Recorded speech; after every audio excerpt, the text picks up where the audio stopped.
Welcome to the Tip Off Podcast. I'm Stephanie Fullahan. And I'm Nefo Fullahan. And today we have the pleasure to have Nolan Long, who played for the LA Dodgers. Welcome, Nolan. How you doing? Thanks for having me, man. Thanks for No, joining us. thanks for joining for sure.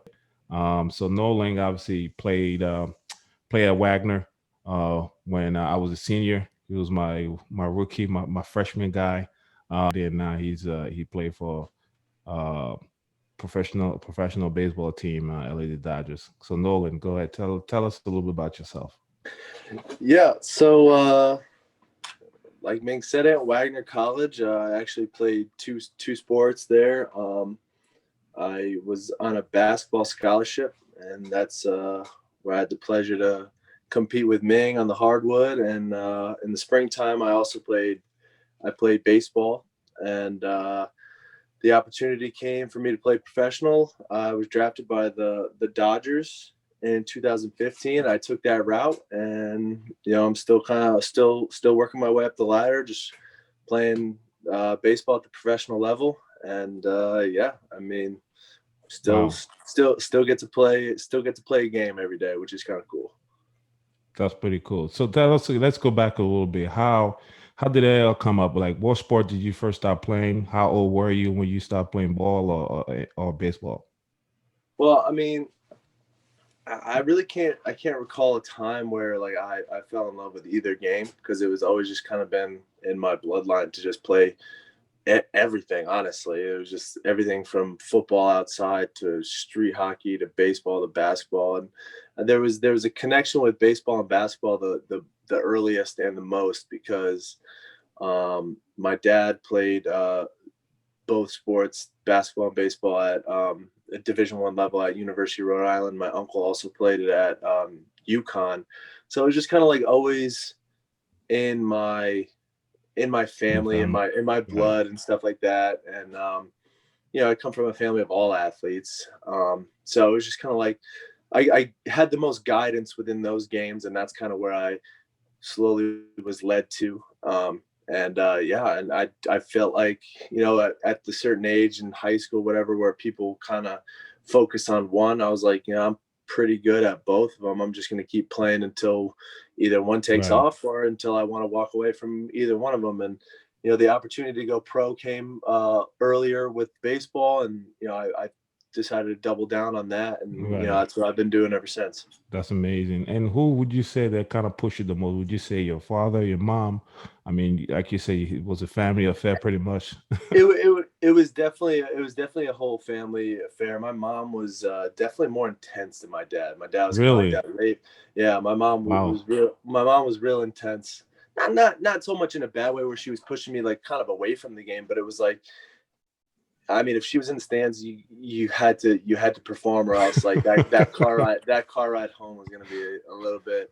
And my dad held me accountable too to my every time I would play. And but like it was definitely both. They were kind of like the good cop, bad cop kind of feel. Like my dad, yeah, exactly. My dad was like, kind of like, how could we get better here? Like, she was like that kind of like that calm voice, and my mom would get on me a little more. So it was like I had both, but in two different ears. And I thought that worked well. That got me pretty successful, I would like to say, at a young age. So I mean, I'd like to think it worked.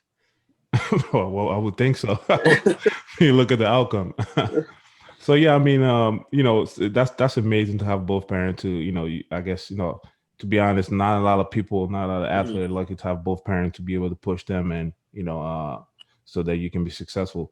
When you were your senior year in high school, what made you decide, or like what was the thing that made you like, okay, now I think I can get a scholarship to either play basketball or both at university? Was Wagner the only option for you, or like, was there any other university kind of reached out to you?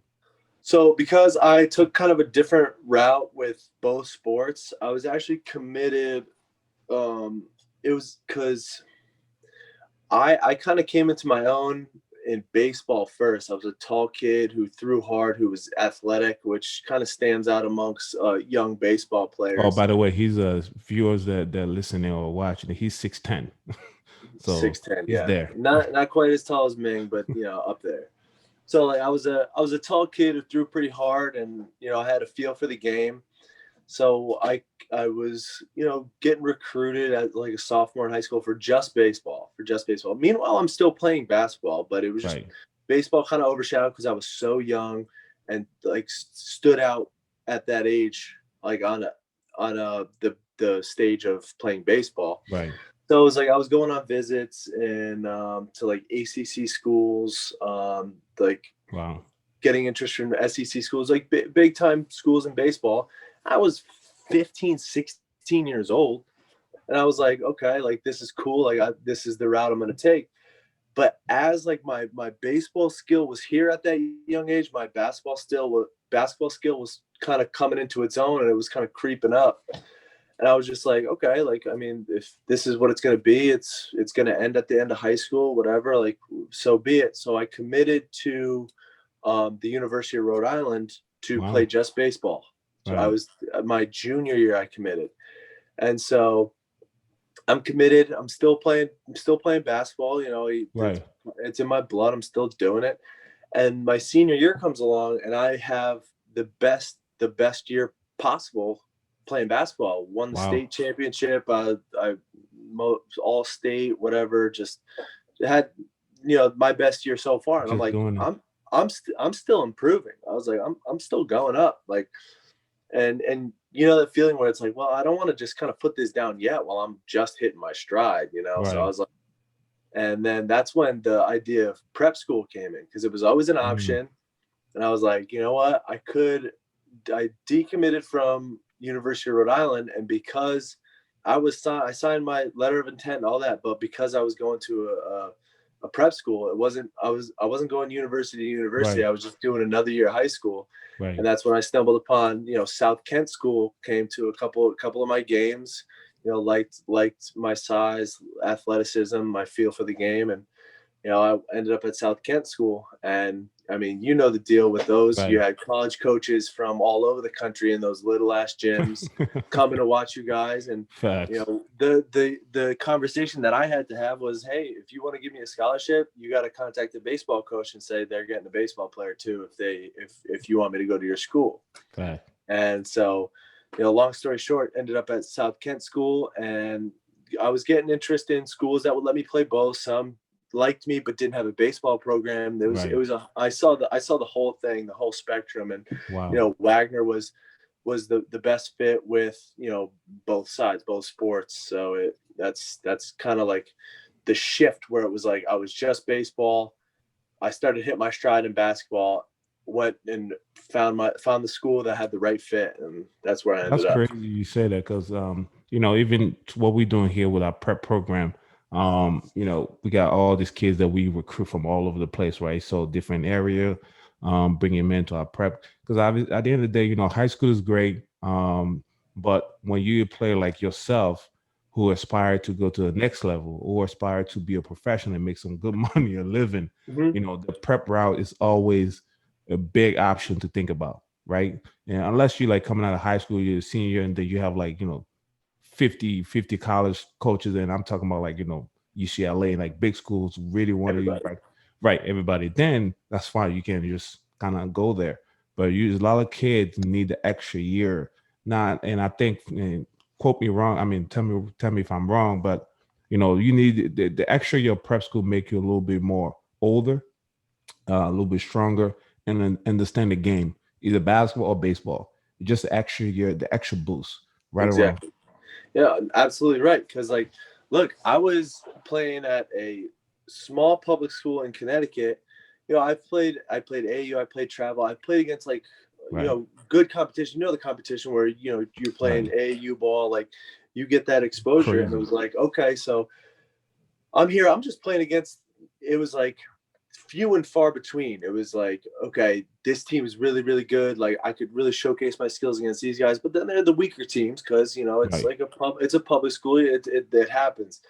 And then once I got to South Kent, I was like, I remember calling my dad after like the first week. I was like, Dad, I don't think I can play here. Like these guys are good. We got guys who are, a little bit older than me, guys from California, Yeah. Texas. We had dudes from Ghana. Yeah. We had Yeah. like guys you're competing against who are kind of in the same boat, like trying to like Yeah. figure it out. Like, how good am I? Like, how good Right. can I get? And I remember my coach there was like, look, man, you don't have to, if you just show up every day and just play, just go through the motions in the practice, you will get better. How good you want to be is up to you. Like, this is, you have everything, right here. If you want to capitalize and like move on, compete against these guys. Like I never played against another dude who was 6'9", 6'8". Right. It was me 6'10", another guy 6'10", 6'8". Like I'm banging around. I was the tallest guy everywhere I went, like before this year. And so it was like, now I'm competing against guys who are better than me. And I'm like, oh, Wow. I can't just lay down. Like I gotta at least meet him here. Like they might be here. I gotta at least meet him here. I'll try to surpass him, but like I just gotta at least get there. Right. So it was just like that. It's like that. It was that true test. Like how good can I get?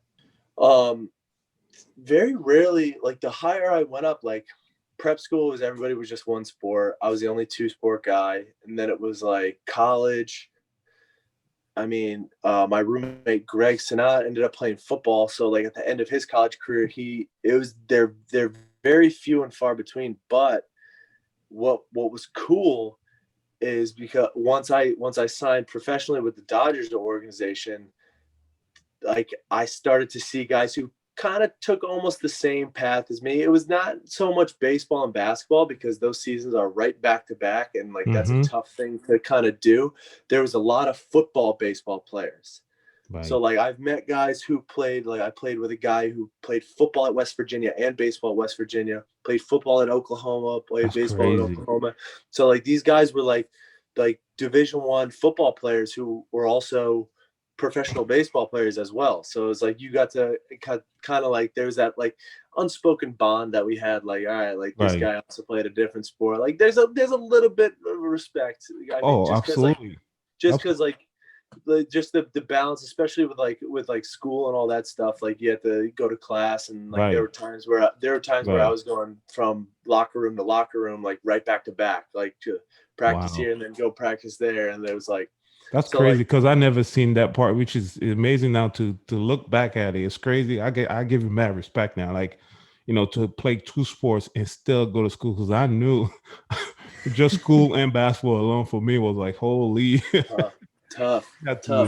Oh my wow. But especially when it came to like conference time in the basketball season, like come February, like baseball season's right around the corner. So like there was like I had to sit down with Bosch. I had to sit down with Bosch in his office, like, hey man, like this is just what I do. Like I'm not taking my focus away from what I'm doing on the court. This has been my routine. Like he was cool with it. He knew what player he was getting when he recruited me. So I was like, there was that respect right there, which was cool. And so I would go. There were times where it would be like a practice. We'd practice 10 to 2, and then we'd go. I'd grab something to eat, go to class, and then later on, I'd go work out with the baseball team, get a practice in there, and then it would be like all over. And there were days where there were days where like I'd forget to eat, but like that's like you say psycho, but like that's the kind of stuff that fires me up. That like nobody else is doing this. Like I'm gonna go do this because nobody else is doing this. Like that just fires me up. That's how I'm wired. It's just like if you say something like to me like, man, what you're doing is crazy, I'm in. I'm doing it. Like that's just what I do. Oh, I know you crazy. I mean, let's fast forward a little bit. Again, freshman year, you're my rookie. Obviously, me, Latif, and and Kale, we were like the vet guys. So we always like to test our freshmen, especially our rookie. That's part of our, I don't know, nowadays what you call it, I don't know, haze or whatever you want to call it. But I think for us, that's part of the game. If you can take it, then it's pretty much you with us. Now we got your back no matter what to the end. And first practice we teased him, like he said, like I was talking all the trash, elbowing. Let's see how he's gonna respond. And the kid, I remember, I think you almost elbowed yourself too, or like you got hurt like pretty bad. I think was that your elbow or something like that? I can't remember. I do. Yeah. Remember? Yeah. Diving on the floor, like diving on the floor. That's right. Floor. He dove like crazy, and like the whole team would knock Bosch. I had to take one of your sleeves. I was like, yo, my elbow kind of hurts. Let me get one of your sleeves. You were like, I got like 10 different ones. I got the ones with the pads here. I was like, give me the one with the pads. I was like, that is so true. And my coach, Bosch, always teased me, man, how many sleeves you gonna wear? Because I always wear 2 sleeves in the game. But like once she did that, that's when I was like, okay, this guy is really about that. Like he's in. He's not just like halfway in or whatever the case might be. And from now on, I was like, okay, I got his back now. Let's keep working. But it was just that was it right there. It was like, first off, you got like, I mean, the whole coaching staff is in your ear too, and then you get the guys on the floor you're competing with are in your ear too. So it's just like, all right, well, I mean, I'm out here to get mine as well as like help out these guys on the floor because I mean, the end goal for everything is to win. And that year we had a squad, and if I think about it too much, I just get upset. I get upset when it just couldn't match up. But like no, it was like it's just that whole thing like with you there, because I spent most of the practice competing against you just because how the practices lined up. And it was just like you had your mentality where it was this in the ear and then Bosch right next to you, and it's just like, so it's just that one thing that just would fire you up just to Louisville 1-on-1. I still remember it to this day. Always 1-on-1. Oh yeah. Just keep banging and banging. Yeah. But from my point of view, like your freshman year, when you first stepped in on campus, what was your mentality? How did you feel like you was gonna be, the guy right away? Who knows? Or what was your mentality coming through your freshman year, your first stop? My freshman year, I knew it was me and Greg were the only 2 freshmen, so I was like, okay, I'm one of the youngest guys on the team. It was like, okay, ahead of me, I had you, I had Hugo, like everybody who was older than me. I would just kind of like, I would watch like, okay, I'm gonna compete best I can to make myself heard on this team. And I knew I had guys who had 4 years under their belt, 3 years under their belt at this college level. I have 0. I'm gonna try to impact the practice. Were you there when Mario was there too? Yeah. Okay. Oh shoot! You had a lot of people in front of you. Moody, and that's it, and that's what I got. I wasn't coming in like I'm gonna take everyone's spot. I was like, okay, this is a learning point, because like, again, you got to think, a year prior, I was like, I don't know if I can play at this level, which is a level behind here. So I was like, I have to like kind of like see the floor. I got to see what's in front of me right now, like where I could learn, like where I could get better. And it was like, that's kind of like where I really hit it off with like Babel too, because like Babel had my back, like when it came to like bad practices or like bad practices, or like I wasn't getting any minutes at all, and I was just like, Babel, I'm busting my ass in practice, like what do we got, like I love Babel. Babel's my guy to the end, like he's dope.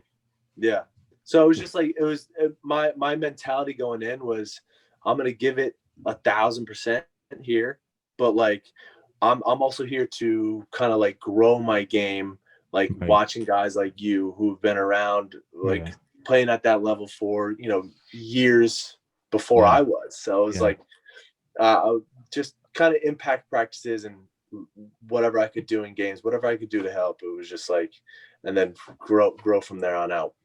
It's crazy that you talk about the mentality, because a lot of, like, again, going back to my prep guys here, a lot of them has like, crazy mentality in terms of like, I'm the best, I want to do those things.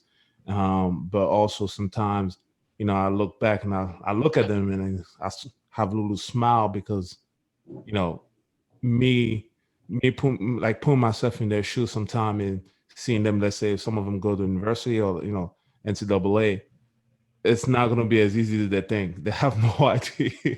Yeah, no, it's you could pump your chest all day and say I'm the best, but like, you got to also realize when you're not the best, and like, how can I become the best? How can I? It's like, you could be.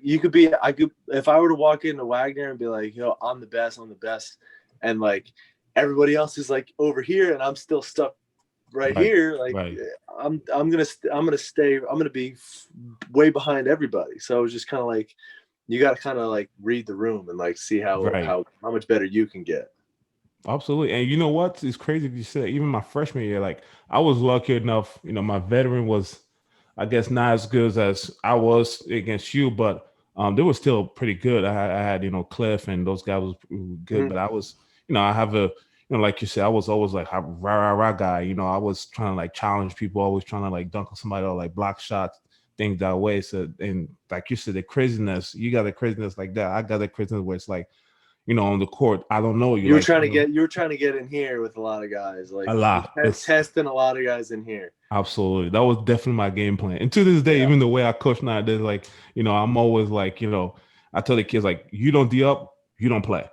Period. I take you out. It's simple. I don't care how much you score. You gotta D up. And I got like, we have some players who were like both on the floor. Like, one guy, Kyrie, he's just a dog. Like he just love picking guys up full court, just on you. And like you said, you see me on the sideline, you think I'm freaking nuts. I'm like going crazy and stuff. Even when I dress up my little dress suit that people laugh on Instagram. Stomping your feet, jumping on the Oh my God, court, he does. He does. I remember the first time I saw him coach, because I obviously know him different than everybody else. I went in the gym and you thought he was gonna get out. You thought he was gonna get out there and no, he's insane. But at home, he's so like mild tempered and soft and calm, and he's not confrontational. Like all these things like that. I don't even understand how he like turns that on. But you get in the gym, and I was like, who is this person? different. It's Bosh and Hurley. No, it's wild. And then like parents here aren't used to it. Like we definitely live in like the soft capital of the world. Yeah. And so when he stomps his feet, like you can hear people be like, oh my goodness, he shouldn't be allowed around children. Like it's a foot stomp, but like just here it's received so differently, like rather than passion or just how the love of the game, like it's kind of received a little bit more harsh than intended. I could see how it would be received poorly. But I mean, like if you got a guy who's that passionate about coaching these young kids and like how these kids respond, like I feel like that says it all. Like if the kids are responding and like giving it 150% for you, like I mean you're reaching something with these kids. Like they got to be tested. So it's like absolutely. I can also understand. It's also different for like parents to look back and like you see this crazy 7-footer yelling at you, like if you were 5'5", it wouldn't matter. And let's be honest, I'm coaching, predominantly, white, city. So you got a 7-foot black guy walking around just yelling and making noise left and right. I mean, you'd be like, what the hell, what's going on here? But the crazy thing is, it's all about the experience that I lived, and I'm trying to like, project to those kids, like. Prep school wasn't easy, right? So I had to do, little things like, do your laundry, like you're not going home when you really want to. You're always in practice, training, school. You go to college, it's even worse. You got to study hall. You have to do this. You always got to do something. And, that's kind of like at the end of the day, look at us now. That's part of your life. You have to, nobody's going to tell you, Nolan, you got to get there. You got to do this. Now you're just doing your own. Your mom won't even need to text you no more. Yeah, but like how I think of it, like those days were like you're saying they're hard. Like college was worse. Like what in life is going to be that hard again? Like life's a cakewalk. Like now, like I don't have somebody like screaming at me, like saying I suck, saying I'm trash. Like that doesn't happen in life anymore. But like I know what I have to get done. Like I don't need somebody to yell at me now. Like I know like what I like. That's like I'm working at 9 to 5, or if I'm a firefighter, like I don't need some. Now I'm so accustomed to like having to get my job done. Like it just makes I feel like it just like lays the groundwork for everything and forward, like so makes everything so much easier. Of course. So let's fast forward a little bit. So now I graduated. I'm gone. I'm a little head. I don't matter anymore. So now you're pretty much the new guy, the head chief. So tell us a little bit about like that year. All right. So sophomore year, because I only went freshman and sophomore year. Right. That's and crazy. So I went freshman and sophomore. So sophomore year, that was when all the seniors left. Moody transferred. Right. It was like, and basically it was us, like me, Greg, we had Mike Amon come in, Yeah. and then the rest it seemed like it was freshmen. So Right. we had a young squad. Wow. So it was just kind of like, okay, we got a whole bunch of new faces in here, like Right. trying to like, I'm a sophomore, like trying to let these guys know, like, hey man, like Right. practice is like, preseason ain't no joke. Like conditioning is gonna be Right. tough. Like you just gotta kind of ride. You gotta ride through Right. this. So like we had like transfers and stuff like that, and that's like when my role was not so much a spectator anymore, because at that Right. point, freshman year, I had all seniors like kind of guide me, seniors and juniors like guide me Right. and stuff like that. Then like we had the guys who transferred, all the seniors graduated, and it was like few sophomores, Marcus, Hugo were Right. the oldest guys Marcus. on Yeah. the team. Marcus and Hugo were the oldest guys on the team, and then the rest were freshmen. So it was just kind of like, that's where Wow. like kind of my role shifted, and it was just kind of like, I'm still technically a young guy on the team, but like you Yeah. got to kind of like help guide like the new Yeah. guy, like Yeah. because like there were guys who transferred in who were my age, sophomores, and it was like, so I'm like, I got a guy who's like right here with me, like just kind of guiding them through, even though we're kind of both still Very learning fresh. as we Right. go. So it was like, I don't know, it was definitely a different approach with like such a young team. We weren't very good that year, but I mean, Yeah. it's still a grind to try and make the Of course. most of it. Makes sense. So now then towards the end of the year, so let's talk about the draft and what made you come to the decision of going in and be out. Yeah, so had a good baseball season, and it was like we had individual meetings, and I talked to Bosch just about like what he expects of like next year and all this stuff, and like what's coming up for me, because he knew like the draft was coming up, and then I was like, I had a good year, and just being on campus, staying in contact with them, just going in their office, Yeah. saying what's up to Babel, you know how it Yeah. goes. And it was just kind of like I don't know, it was just like there was something where I wasn't playing as much as I wanted to. I felt like I didn't reach my full potential on the court that year. It was like Right. things were a little lopsided, didn't go in my favor in some ways. So I was like, okay. Now at this point, it's like where I was in high school and basketball was here and baseball was here. They just kind of flip-flopped now. Flip-flop. And I was Wow. kind of like, well, I mean, this opportunity to sign, I was drafted by the Dodgers, and it took me a while to make my decision. I was talking to Babel and Bosch, and like what was to come, and like if I were to make a decision, because it was always an option to not sign and go back and play, do the whole thing over again. And it was like, well, I mean, what if something happens, something doesn't, you always got to think of like the worst case scenario, Right. injuries, something doesn't work out. What if I suck baseball next year and like this opportunity doesn't come again? Like, Right. I was like, well, I mean, I like where I'm at, like health wise, the opportunities here, like I could take it, and not a lot of people get this opportunity. And I was like, that's where I kind of came to the conclusion where I had to let them know that I was going to sign. I was going to just pursue just baseball, and it was a mutual understanding. And it was just that point where I was like, this is kind of like the road I want to take, because like I feel like the road of baseball, like I'm still kind of